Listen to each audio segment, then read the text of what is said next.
It is a rainy day here in the Midwest, and I am brooding some young chicks. I got them at a day old, and they are now around 8 days old, so it is time to adjust the heat plate.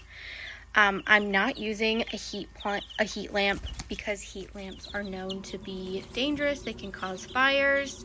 So I am using a heat plate. This is my second year with this specific heat plate, and every week as your chicks age, or as you notice that they need more space at the top, you can see their backs are all the way up at the top. Every week you want to wean them off and reduce the temperature that they're exposed to, and so it's time to raise this heat plate. So the model that I have, all you do is you untwist this and you raise, so you untwist this knob and you raise it to the height that you want. I think that is going to be good right there, and then you tighten it, and you do that on the other side as well.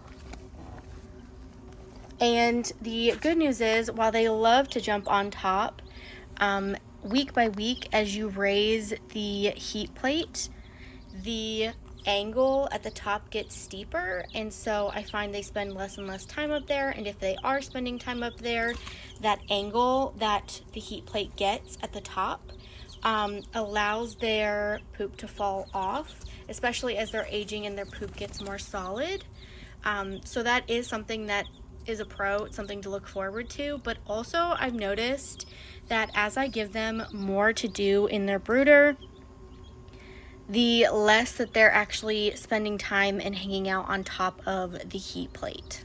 So that is something that is good to know, or at least in my own notes good to know, so that I can reduce how much poop there is on top of that, because it's not my favorite thing to clean.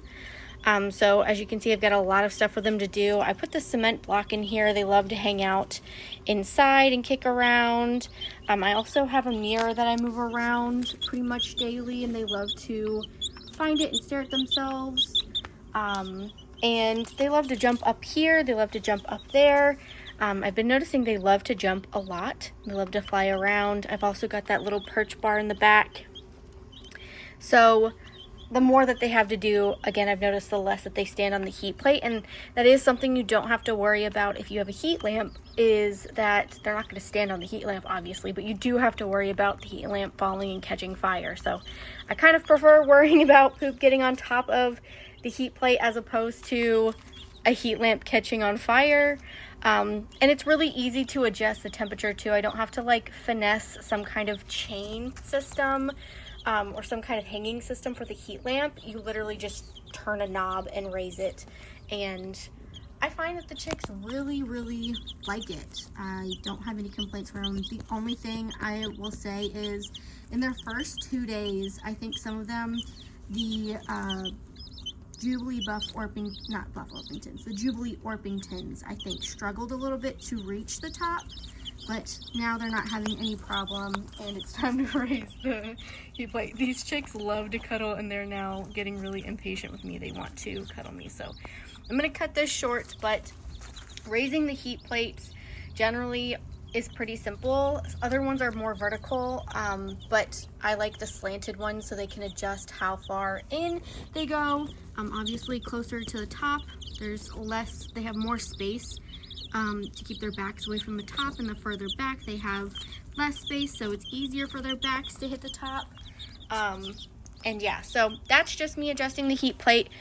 Week 1 you only go up a little bit, and you can always just evaluate, see how your chicks seem like they're doing.